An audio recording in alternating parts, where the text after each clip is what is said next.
Hello दोस्तों, कैसे हो आप लोग। तो दोस्तों मैं आप सभी का स्वागत करता हूं आपके अपने प्रतिगिरी कॉमर्स अकेडमी पे।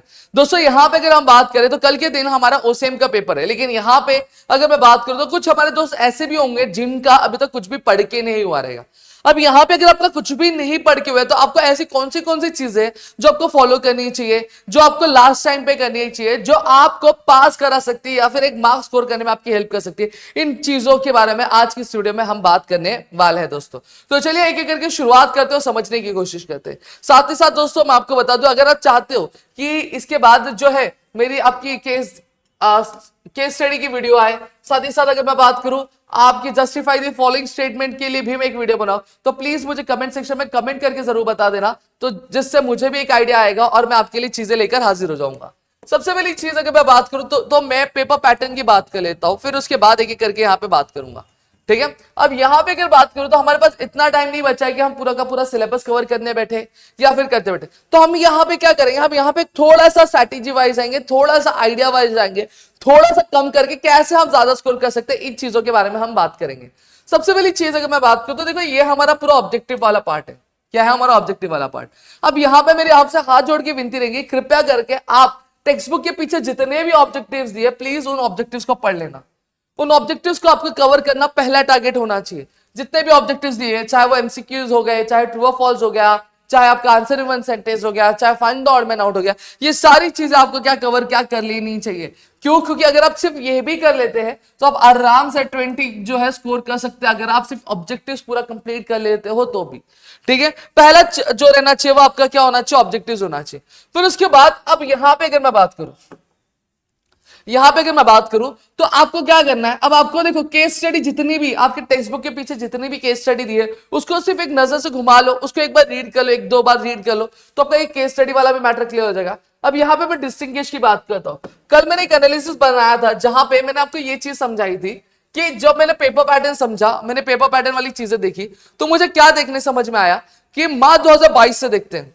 ठीक है, यहां पे अगर हम बात करें तो सेकंड चैप्टर से क्वेश्चन आ रहा है, फोर्थ चैप्टर से क्वेश्चन आ रहा है, सेवंथ चैप्टर से आ रहा है, सेकंड चैप्टर से आ रहा है, दिख रहा है। फिर वहीं पे फिफ्थ चैप्टर से आ रहा है, फोर्थ चैप्टर से आ रहा है, सेकंड चैप्टर से आ रहा है, सेवंथ चैप्टर से। अगेन देखो यहाँ पे फोर्थ चैप्टर से सेकंड चैप्टर से फिफ्थ चैप्टर से फिफ्थ, अगेन सेकंड चैप्टर से फोर्थ चैप्टर से सेवंथ चैप्टर से आ रहा है, again second chapter fourth chapter seventh chapter, again seventh chapter fourth chapter second chapter fifth chapter. कहने का मतलब क्या है? कहने का मतलब ये कि अगर आप डिस्टिंग्विश करना चाहते हो तो आप सारे चैप्टर्स जितने भी डिस्टिंग्विश है उन सभी डिस्टिंग्विश को करने की जरूरत नहीं है।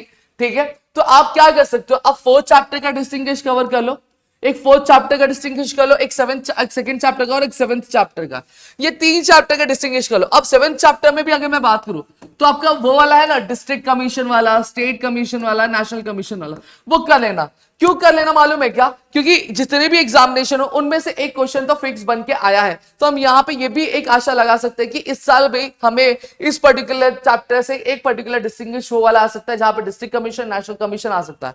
और सेकंड चैप्टर क्यों बोला, सेकंड चैप्टर से भी हमें एक डिस्टिंग्विश फिक्स पूछा गया है, प्लानिंग कोऑर्डिनेटिंग हो गया, डायरेक्टिंग हो गया, स्टाफिंग हो गया, इनसे डिस्टिंग्विश पूछे गए, तो वो डिस्टिंग्विश जरूर कर लेना। देखो 4 डिस्टिंग्विश आते हैं जिसमें से हमें कोई भी 2 ही अटेम्प्ट करने होते, तो मेरी एक रिक्वेस्ट होगी कि आप सेकंड चैप्टर के डिस्टिंग्विश, सेवंथ चैप्टर के डिस्टिंग्विश और एक फोर्थ चैप्टर का डिस्टिंग्विश भी आपको कर लेना चाहिए, आपको कर लेना चाहिए। समझ में आया? क्योंकि पैटर्न देखोगे सेकंड चैप्टर का, फोर्थ चैप्टर का, सेवंथ चैप्टर का डिस्टिंग्विश आपको देखने ही मिलेगा यहाँ पे।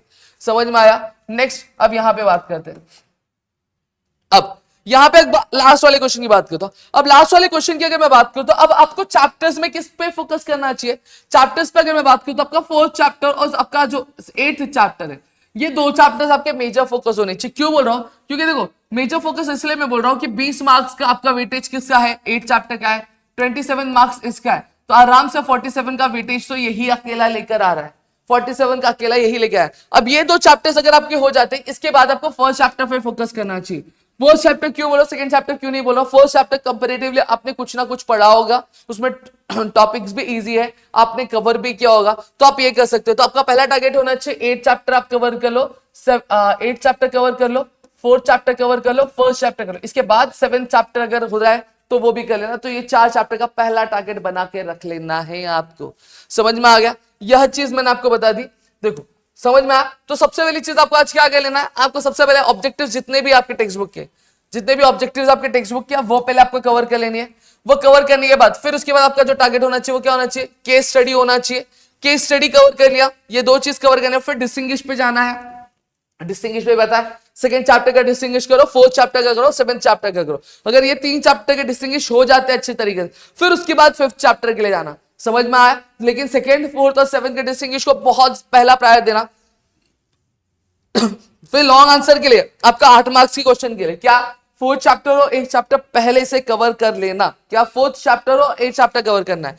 फिर नेक्स्ट अगर बात करूं तो अगर 4th चैप्टर और 8th चैप्टर हो गया तो 1st चैप्टर जाना, फिर उसके बाद 7th चैप्टर जाना। तो ये 4 चैप्टर्स आपके मेजर फोकस होने चाहिए, इनको सबसे पहले कवर कर लेना है दोस्तों। समझ में आ गया? और बाकी सारे चैप्टर्स को एक बार जो क्वेश्चंस के जो पीवाईक्यूज पूछे गए उन पीवाईक्यू को कर लेना, या फिर अगर मैं बात करूं तो आपको मैंने नोट्स दिए तो नोट्स से गो थ्रू कर लेना, जिससे आपको कुछ ना कुछ तो आइडिया आ ही जाएगा। डन, इतनी चीजें क्लियर हो गई।